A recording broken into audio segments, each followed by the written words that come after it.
Okay, this one is about self-sabotage, the nature of self-sabotage.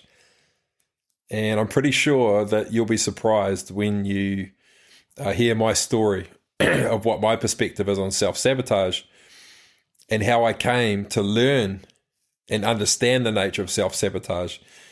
And I'm pretty sure it won't be what you're expecting. You know, there's a lot of people that will say, you know, we self-sabotage because we don't feel worthy of being happy, or we don't feel good enough. And so we self-sabotage because I don't deserve to be happy, and all these just absolute, it's just, from my perspective, those things are not valid to me in any way, shape or form. And my belief is that they're not valid to anyone. And my hope is that after you hear my story, you'll understand yourself even better, and you'll realize that if you are someone that does self-sabotage, you'll be able to actually address it immediately so that it never happens again. Because the reason why we do it, I'm pretty sure will be unexpected to you. And when you understand the reason why we do it, you'll realize that it's so easy. It's so easy to resolve. But there's actually no way you can resolve it until you actually understand the nature of it. And so I'm going to share that with you now. So I've had self-sabotage as a theme my entire life.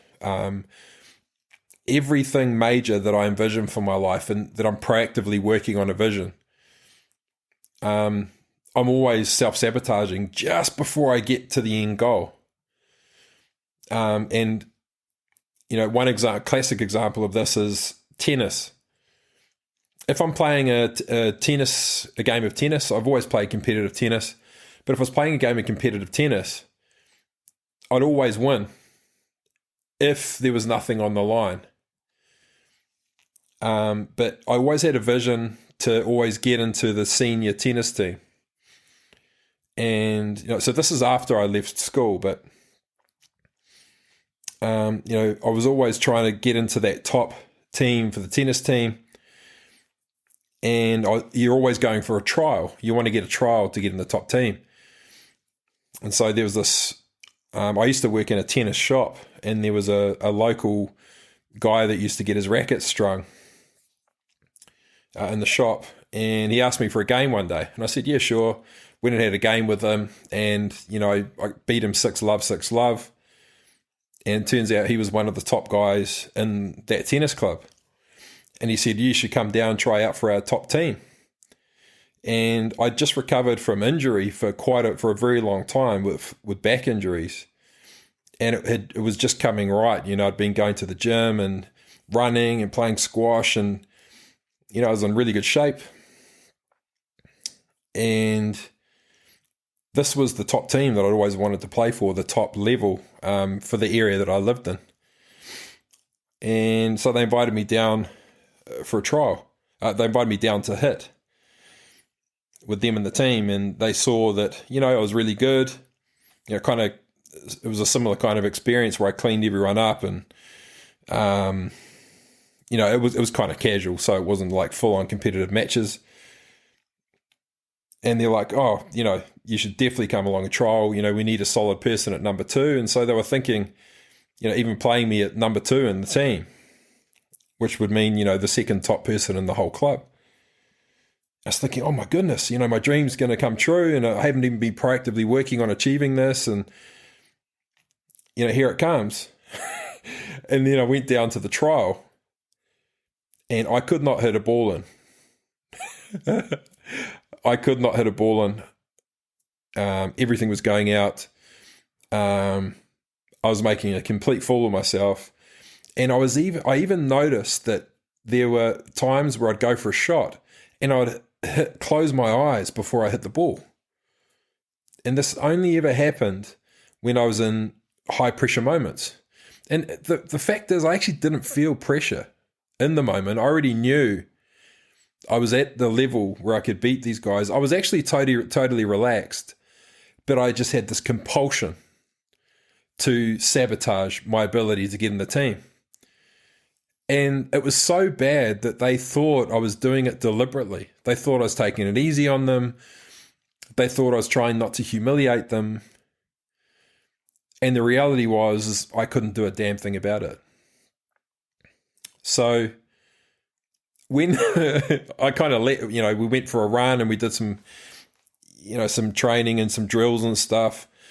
And when the guy that, because I still worked at the racket shop, the tennis shop, when he came back in to see me to get his racket restrung, it was so awkward.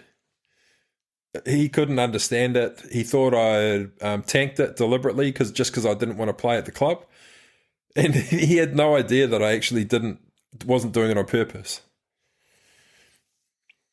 And, I just thought to myself, what is going on here? Why does this happen?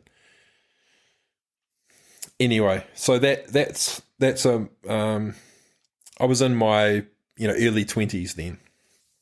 Maybe late teens, possibly, but definitely early 20s. So anyway, when I was at, I'll give you an example of when I was at school.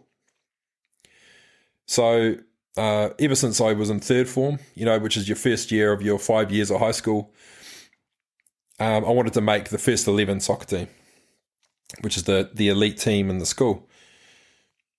And, I was a goalkeeper and I trained and, always trying to improve, always trying to get better, going for jogs at home, you're learning about tactics, learning about, the mental side of the game.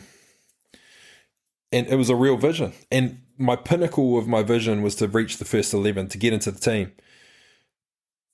And in my last year, I made the team. But interestingly enough, the year before I tried for the team as a goalkeeper, didn't get in.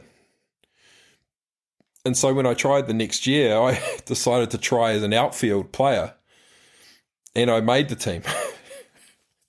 So I made the team as an outfield player, which is kind of weird because I thought I was a really skilled goalkeeper. But anyway, we got funding to go on a tour of Australia. I live in New Zealand. And this meant the absolute world to me. I mean, you have no idea what this meant. I was so excited. I couldn't believe it. I thought about it every minute of every day, trained for it, made sure I was fit. I was going for my jogs. I had a coach who said, as long as you can, if you run 45 minutes every day, you'll at least be in pretty good shape to be able to play football. So I was doing all that, and 10 days before, well, I don't know if it was exactly 10 days, but just before we had to go on the tour to jump on the plane, I get a sore knee, go to the doctor, I have to have surgery, don't get to tour. So that was it. And that was the last time I ever played soccer. So for me, that was an experience of being on the verge of experiencing, of reaching an elite level with, as far as I was concerned, an elite level at my school. I made the team, but I didn't get to go on the tour. So it was, I didn't quite fulfill my vision. So there were other moments in my life where, I've been going for the top team, or going for what I considered an elite level, and a tennis tournament is a classic example. I would just breeze through the early rounds, and I was clearly better than the other people I was playing. And then just as I was about to win, I do that thing again. I'm closing my eyes. I'll even be able to get myself to match point. But then on match point, I'll have a clear smash just to hit it away for a winner and win the match. And I close my eyes before I hit it. Almost like a nervous tick, And just the worst sabotage you've ever seen in your life. I've had times where I've been, playing a tournament. I needed a couple more points to win the match. My dad rushes down to watch me because he's been at work and he wanted to see me play. And then I tank the entire match. And I can't control it. People think I'm doing it on purpose. I'm not. And I've seen professional players tanking before, and everyone thinks, these guys are so unprofessional and they're terrible for tanking. And I do believe it's on purpose in many ways, but there is a level of self-sabotage that's so intense that it's very hard to fight. And I've experienced it. So fast forward, a whole bunch of scenarios where I'm about to reach a high level in sport, on and off, like this roller coaster yo-yo. And I finally decide to go back into tennis again, start training again, make a team, win really well in that lower level team. Then I'm knocking on the door of the elite team again, the one that I was going for back in my early 20s. The guys start inviting me to practice with the team. I practice with them. They can see I'm at that level. And I'm about to start playing for them because I didn't need a trial. They believed I was good enough to play in the team. And I roll my ankle so badly before that game, so badly that I was out for 12 months. It's just as I'm about to realize my vision. So, what does this all mean? Why? Why does this happen? Why does this happen? And I had in my most recent years, I've become really good at, meditation and inner journeying and visualization and, trusting my instincts and self-awareness and all the rest of it. I can regress into a moment I've had in my life very easily and just call it back and just experience it again. So just by intending to bring it back, intending to regress, it just comes in my mind like I'm watching a movie. And if some of you are listening to this thinking that you can't do this, you can actually, but it just takes practice. That's all. And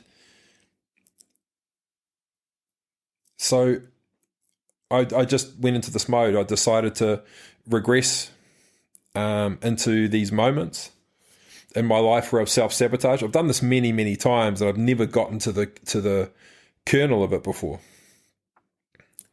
And I went into them, and what I saw this time when I envisaged them is there was 7 of them this time. And in the first one, what I saw was I was in the observer mode, observing myself being that teenager going for the top team. And I was observing myself envisaging my goal. So I was observing myself creating a vision for reaching the top team.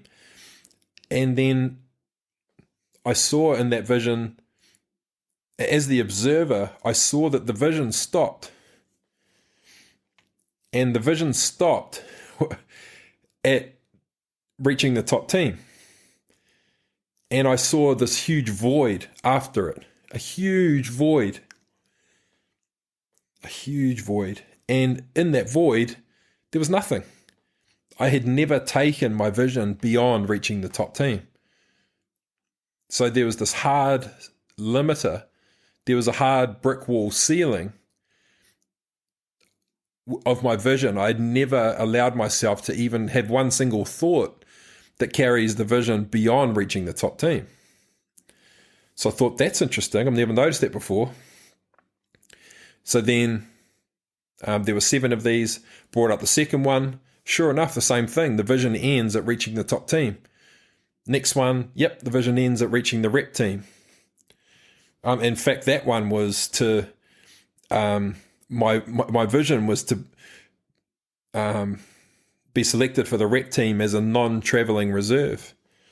And what actually happened, because I didn't think that was a case where I didn't think I was good enough to get into the full team. And sure enough, I got a phone call after trialing for that team, and the coach said to me, we've decided to select you as a non-traveling reserve. So non-traveling reserve basically means you're in the team, but you're just not in the team. You're in the team if, like, maybe, someone gets hit by a bus. So you can see, your life can only ever go to as far as you're prepared to envision. And, this is why people say, you've got to keep dreaming. You just got to keep dreaming and dreaming and dreaming. Your dreams can become a reality. This is what this really means, is that you can't experience anything that you haven't envisioned for yourself first. And so the outer limit of my vision for that one was a non-traveling reserve, and I got exactly that. And I never even got to play a game. So that was number 3. There were 7 of them, and they're all very similar scenarios. All of them, there was a void. My vision was blocked at the achievement of getting into the elite team. I'd never gone beyond that. And to give you an example of how I could have gone beyond it would be to say, okay, in my vision, I've reached the elite representative team. To make the vision go further, I could have envisaged myself winning all of my matches in that team. I could have envisaged myself then getting a trial for the New Zealand team. I could have envisaged myself doing really well at that trial. Then I could have envisaged myself, going to the Olympics. I mean, I could have gone on and on and on. But I never let the vision go beyond getting to the rep team. And so I went through all 7 of these. And so then I asked myself, and actually I had the help of a friend who's a profoundly gifted at helping me interpret my visions. And, we went into it, and I asked myself, why do I do this? What is the root cause of this? Why do I sabotage before I realize the perfection of that vision? And I got shown it as plain as day. As plain as day, and then I felt the emotion of it. There's a terror. There's an intense fear and terror, and it's pertaining to stagnation. It's a fear of stagnation.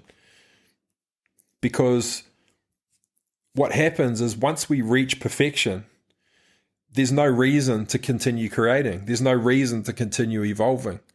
There's no reason to do anything else. If we know we're perfect, if we've reached perfection, that's the 0 point. That's literally the 0 point where everything and nothing exist all at once. And when you're in the 0 point, there is literally no point. What's the point? If you're perfect, if you are everything and you are nothing, all at the same time, and you've realized your full potential, you're done. You're done. And that is where stagnation kicks in. Now, on some level, and I've experienced this before, if you regress way, way, way back to, when you were just a mind, this is what happened in the beginning was we reached the state of pure perfection, and what happened was stagnation kicked in, and this stagnation turned into petrification, like petrified wood, and then there was absolutely no movement, and so all we had was the ability of our mind to direct. All we had was the power to direct our mind, the focus of our attention, and we used it to go inward. And this is how the algorithm for the universe was created, where, how can we, because there's no turning back. Once you know you're perfect, once you know that there's an aspect of you that is perfect, and all of us have this, there's no turning back. You can't pretend that you're not perfect. And so this is where the algorithm was born, where to deliberately create a universe within which our perfection can never be reached. It can never be fully realized. And there's actually, and a lot of, alchemists will know this, that there's in the algorithm, if you look deep into the mathematics of nature, perfection is impossible to reach. You can never reach full perfection. There's like a kill switch. And this kill switch exists so that we never, ever reach perfection. Because if we do reach perfection, it's over. There's 0 point and the stagnation kicks in. There's no reason to go beyond and become more and all the rest of it. So this is what sabotage is. This is what sabotage is. When I'm closing my eyes on match point of a game of tennis, if I had won that match point, the perfection of the vision I had would have been realized. I've won the match. I'm in the premier team. The perfection of my vision is complete and it's game over. So as far as the universe is concerned, that can never be reached. That perfection can never be reached. And so your natural instinct might be to say, well, how am I ever going to be happy? How am I ever going to be fulfilled if we're programmed to sabotage perfection? And the answer is really simple. It is to always make sure that your vision for what you want goes as far beyond the present moment as possible. It's the only way to do it. It's the only way to do it. And the further beyond, the better. Or the bigger the vision, the better. And this is inherent in all of us. And I think, for myself personally, I've been on the journey of intense internal self-awareness for a very, very long time. And I've always had this experience of, I've been on the verge of extreme levels of physical fitness. And then, actually, I'll share one story with you that was quite scary. Is, whenever I have a physical injury that blocks me from reaching the full fruition of my vision, for some reason, it's often around 12 months it takes to recover fully, to then have a go again. And so what I did was I recovered from another one of those phases, and I decided I was going to get super, super fit. And so as usual, I create a regimen of consistent and persistent incremental improvement, weight-based, cardio-based, incrementally improving either the reps or the weight every time, but always moving forward and just relentless with it. And just as I was on the verge of, a significant breakthrough in my physical capability and capacity, I tear my calf muscle. And, I waited for that to heal. And then I was planning on getting back into it again. Did another workout. And actually I did another few days of a workout. I got back to where I was before I tore my calf muscle. And I woke up the next morning and I was in a lot of pain, physical pain after sleeping. So anyway, I then went and did a workout, and I didn't push myself. I didn't go beyond. I just did what I could do, and it was significantly diminished from what I was able to do the day before. Didn't make any sense. But then what happened was quite scary. Was I I became kind of semi-catatonic. And I really experienced that feeling of, almost total stagnation where you're not actually trapped in the state. You've got awareness, but you're totally devoid of desire. So you don't move. Now, I never really understood what that was, because after a while, all that happened was I just started moving again. And it's a very strange feeling, like it's not that, it is that you can't move, but there's just no part of you that wants to. And I just lay there on the ground, just staring into space, not thinking anything, not wanting to do anything, no desire arising, no thoughts, nothing. And it's not until I'm reflecting on that now, being in that catatonic state, that I realize what that was. And it's because I got so close to realizing the perfection of the vision that I had for my physical fitness, that it was that stagnation had begun kicking in, that catatonic state of not wanting to do anything, of there being 0 point. And because that's all my vision was to become, really physically fit and healthy. And the moment that I became that, I became catatonic, and not in a dangerous way, but in a way where, I have to take notice of this. There's something here that I'm not seeing. So what does this mean? This means that it's not because you're not worthy. It's not because you don't deserve it. It is because your vision for what you want, you're so close to realizing it that you haven't taken you need to expand your vision. Like, take it out as far as you can.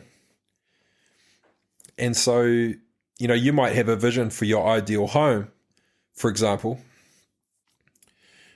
Let's say you were in the process of creating your ideal home.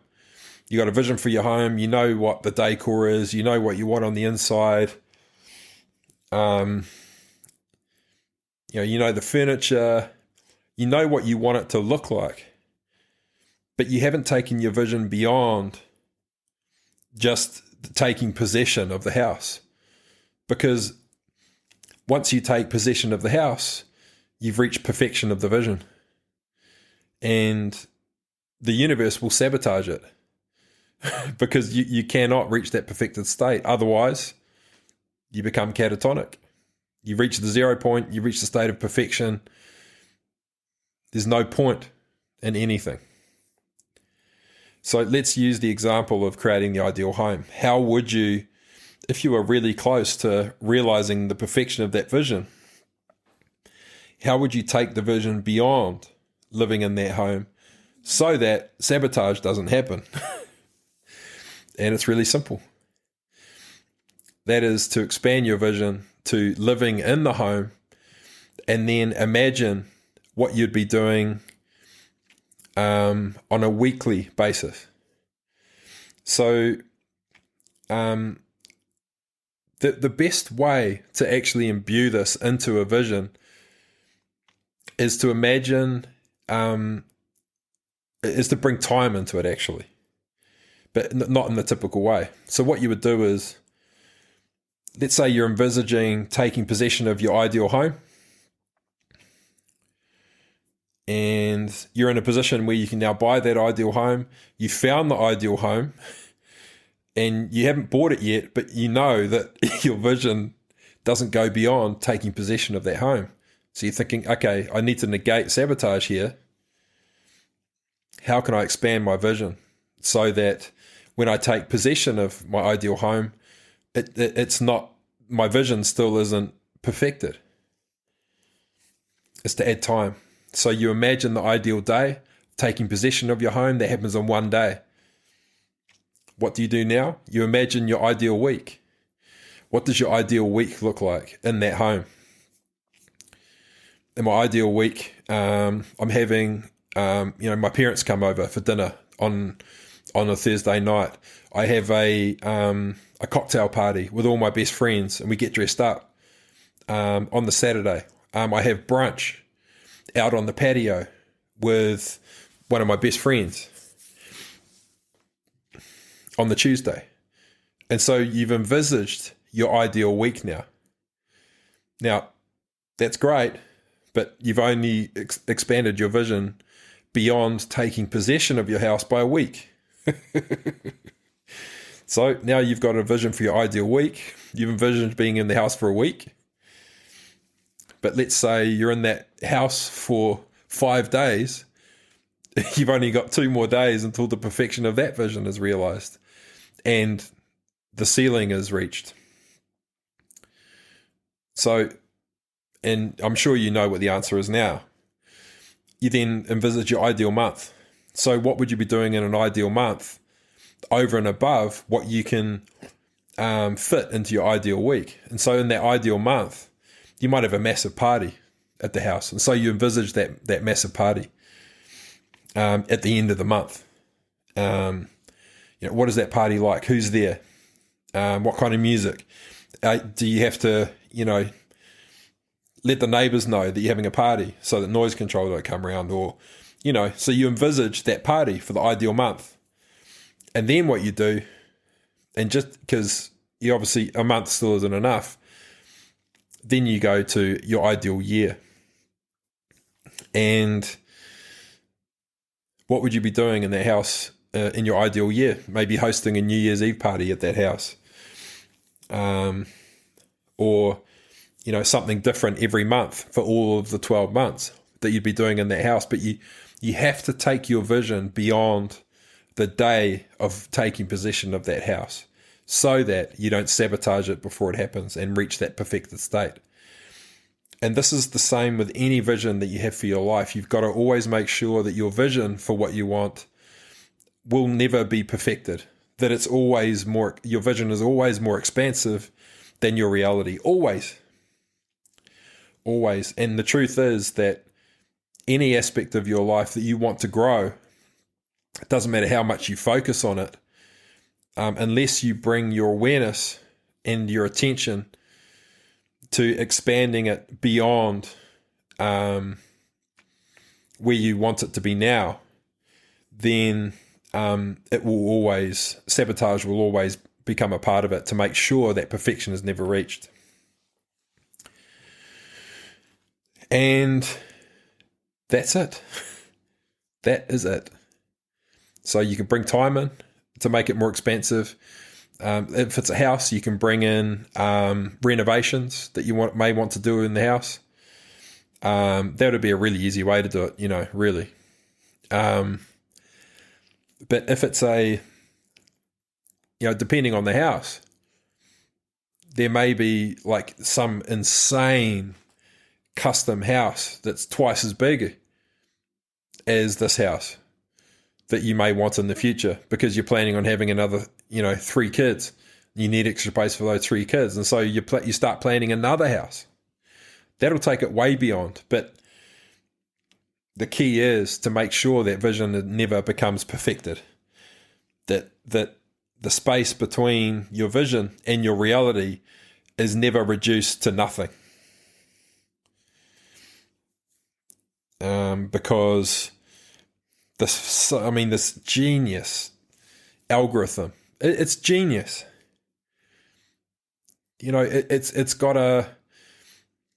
been designed so meticulously that the self-sabotage mechanism is what makes it eternal. So if you can never realize the perfection of something, you'll go on creating eternally. But all of a sudden you have this massive revelation about self-sabotage that shows you why you have this fear that the universe is going to pull the rug out from under you, because it will. It will pull the rug out from under you if your vision isn't expansive enough for what it is you want. So, this is profound. This is utterly profound. And, I'm in the process of applying this to every aspect of my life at the moment. There are certain aspects of my life where I've been so focused on the achievement of something so huge that I've been on a journey to achieving for the last decade. And we're about to reach that in 3 weeks. We're about to actually reach that in 3 weeks. And I've only just realized, thanks to my friend, who's also my business partner, that I haven't taken my vision beyond the summit of that mountain. Because the mountain was so huge and it's been going on for 10 years, I've become so focused on the present moment and taking a step towards that summit that I've forgotten to cast my vision beyond it. What happens after this? What does my life look like after this? What am I doing? What am I creating? I've given, all of myself to this project virtually for a decade. What does my life look like after this? And what I've discovered within me is I've actually got guilt for wanting to create something beyond it, almost like it's a child. And, I don't have children, but I imagine it to be similar to the feeling you have when you're considering having a second child. How the guilt of having to give your attention to something else and your total devotion to something else as another child is beginning to become more self-reliant and need less and less of your time and energy. That I feel guilt for wanting to have a life after this massive project. And so, I'm unearthing this whole plethora of emotions and beliefs that I have that have prevented me from actually creating a new vision for my life after the fruition of this project. And so I'm really grateful to have discovered this, and it's a recent discovery, and I'll certainly share any insights I have along the way or any major revelations and discoveries as I go. But I'm feeling very excited about this and very enthusiastic about envisaging my new life beyond the achievement of this huge 10-year goal. And special. It's a really special time, and it's not lost on me that what I'm experiencing, I'm sure many parents have the same thing. Probably having so much of their identity pinned to the achievement of a project, or in your case, so much of your identity is bundled up in being the mother of your child. And so who are you when the child doesn't need you anymore? And I don't mean that in a sad way, but our role as business owners, as entrepreneurs, is to initiate a project and to nurture it until it can stand alone. And that means, how can this business continue to evolve and thrive without me? And that's a lot harder than people realize to do, to create a business that doesn't need you. And the juxtaposition is that if you want freedom in your life, you have to deliberately and purposefully create the experience of not being needed. Because the moment something needs you, you have lost your freedom. So it's a double-edged sword, because people like to feel needed. Imagine someone that's poured their heart and soul into creating a business, and they're approaching retirement, and the whole business is revolved around them. In one sense, it's a prison of their own making, but in another sense, their whole identity is bundled up in it. And now they have to imagine a life within which they're not who they were before. They weren't the center of the universe of that business they've created. And I'm going through that now, and there's a lot of emotions bundled up in that. But I'm at the point now where I'm beginning to feel very excited about the freedom that's going to come with that, but also the nature of the life that I want for myself, and that is to be totally free, to not be needed by anyone is my ultimate dream. It's my ultimate dream, because in that scenario, I can follow my own nature relentlessly without having to do anything for anyone or anything. And, that to me, it's taken 10 years to get to this point, and the reality of it is a lot more challenging than I thought it would be. So, I'll leave it there. I'm actually going to head off to bed and do some envisaging of my brand new life. Okay, that's it for now. Talk soon.